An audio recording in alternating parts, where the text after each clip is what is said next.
Hi, welcome to our channel. ఈరోజు సినిమాలతో పాటు ఫ్యాన్స్ కోసం మాట్లాడబోతున్నాను.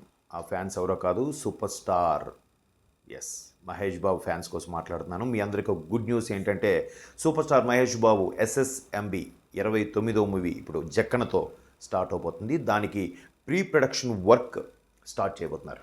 ఆ ప్రీ ప్రొడక్షన్ వర్క్ స్టార్ట్ చేశారు. జూన్ నుంచి సినిమా సెట్స్ మీదకి వెళ్తుంది. బడ్జెట్, సెట్స్, లొకేషన్స్ ఇవన్నీ కూడా ఈ వర్క్షాప్లో బాగా ప్లాన్ చేసి, డిజైన్ చేసి, మాక్ డ్రిల్ చేసి, ఎలా కావాలి, ఎట్లా అయితే మహేష్ బాబుని చూడాలనుకుంటున్నారో, ఎలా అయితే గ్లోబల్ రేంజ్లో స్టార్గా చూపించబోతున్నారో, బాడీ లాంగ్వేజ్ నుంచి, డ్రెస్సింగ్ నుంచి, హెయిర్ స్టైల్ నుంచి ప్రతిదీ కూడా మహేష్ బాబుకి అణువణువున చెక్కబోతున్నారట జక్కన్న. ఎందుకంటే గ్లోబల్ అడ్వెంచర్ థ్రిల్లర్గా రాబోతుంది కాబట్టి ఆ సెట్స్, లొకేషన్స్, ఫైట్స్, సీన్స్ అంటే ఒక గూఢాచారికి సంబంధించిన వెలి ఎలివేషన్స్ అవన్నీ కూడా ఎలా ఉండబోతున్నాయో కూడా మహేష్ బాబుని పూర్తిగా అనుకునే విధంగా తీయబోతున్నారు జక్కన్న. ఎందుకంటే గతంలో కూడా చెప్పారు, మహేష్ బాబుతో సినిమా తీస్తే ఒక గూఢచారి సినిమాలు తీయబోతున్నాను, స్టైల్లో తీస్తానని చెప్పారు. ఎందుకంటే సూపర్ స్టార్ కృష్ణ గారు కూడా ఇండియన్ జేమ్స్ బాండ్గా పేరు తెచ్చుకున్నారు. ఆయన కెరీర్ స్టార్టింగ్లో చాలా జేమ్స్ బాండ్ మూవీస్ తీసేవారంట. అంటే అటువంటి సస్పెన్స్ థ్రిల్లరు, ఇన్వెస్టిగేషన్ మూవీస్ తీసేవారు. సో ఇప్పుడు మరలా ఈయన్ని అదేలా ఊహించుకొని అట్లాగే చేయబోతున్నారు.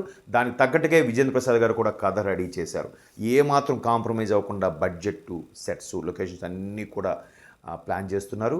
4 months అంటే జూన్ నుంచి సెట్స్ మీదకి వెళ్ళిపోతుంది ఇది షూటింగ్. అంతవరకు మహేష్ బాబు కంప్లీట్గా బాడీ కేర్, అట్లాగే ఎలా తయారవ్వాలి, ఎట్లా వాక్ చేయాలి, ఎట్లా స్టైలిష్గా ఉండాలి, హెయిర్ స్టైల్ నుంచి పాదం వరకు కూడా అంతా కూడా మారిపోబోతుందట. అయితే ఈ గ్యాప్లో ఆయన కేర్ తీసుకుంటూ, బాడీ మీద కేర్ తీసుకుంటూ, ఎక్సర్సైజ్ చేస్తూ మరలా రాజమౌళి సెట్స్లోకి వెళ్ళిపోతే ఫ్యాన్స్ని కానీ ఫ్యామిలీని కానీ కలవడం కుదరదు. కాబట్టి ఈ 4 months ఫ్యాన్స్తో కలవడానికి, ఫ్యాన్స్తో ముచ్చటించడానికి ప్లాన్ చేశారంట. ఎందుకంటే జక్కన్న మూవీకి ఒకసారి ఎంటర్ అయిన తర్వాత ఒక ఆడియో ఫంక్షన్ గెస్ట్గా వెళ్ళాలన్నా కూడా ఇంపాసిబుల్. జక్కన్న అతను పూర్తి రైట్స్ని పూర్తిగా తన యొక్క పర్సనల్ లైఫ్ను కూడా తన ఆధీనంలోకి తీసుకొనే అంత చక్కగా చెక్కుతారు, మలుస్తారు. కాబట్టి జక్కన్న ఖచ్చితంగా మహేష్ బాబు జూన్ తర్వాత ఫుల్ బిజీ అయిపోతారు. ఓన్లీ ఫ్యామిలీ నమ్రత గారికి తప్ప ఇంకెవరికి దొరికే ఛాన్సెస్ కూడా ఉండవు. కాబట్టి ఈ 4 నెలల్లో కొంచెం గ్యాప్ వచ్చింది కాబట్టి ఫ్యాన్స్తోనే spend చేయాలనుకుంటున్నారట Mahesh Babu. So fans happy కదా. సో ఆయన జిల్లాల వారీగా మెల్లమెల్లగా అందరితో మీటింగులు పెట్టి అందరినీ కలవాలనుకుంటున్నారు. మెయిన్ ప్రెసిడెంట్ అసోసియేషన్ ఎవరైతే ఉన్నారో వాళ్ళందరూ కూడా రెడీగా ఉండండి. మహేష్ బాబుని ఒక్కసారిగా ఇట్లా చూసి వెండి తెర మీద గూఢచారిగా గ్లోబల్ అడ్వెంచర్ థ్రిల్లర్లో మనం చూడబోతున్నాం. ఒక హాలీవుడ్ రేంజ్ హీరోగా. హాలీవుడ్ రేంజ్ ఏంటి, హాలీవుడ్ రేంజ్ హీరోనే ఆయన మొదటి నుంచి కూడా. ఎందుకంటే దూకుడులో ఒక డైలాగ్ ఉంటుంది, ఆ విలన్ అంటాడు, వాడేంటి బాస్ హాలీవుడ్ హీరోలా ఉన్నాడండి. లా కాదు, హాలీవుడ్ హీరోనే. ప్రిన్స్, ఇప్పుడు super star, next Hollywood global star.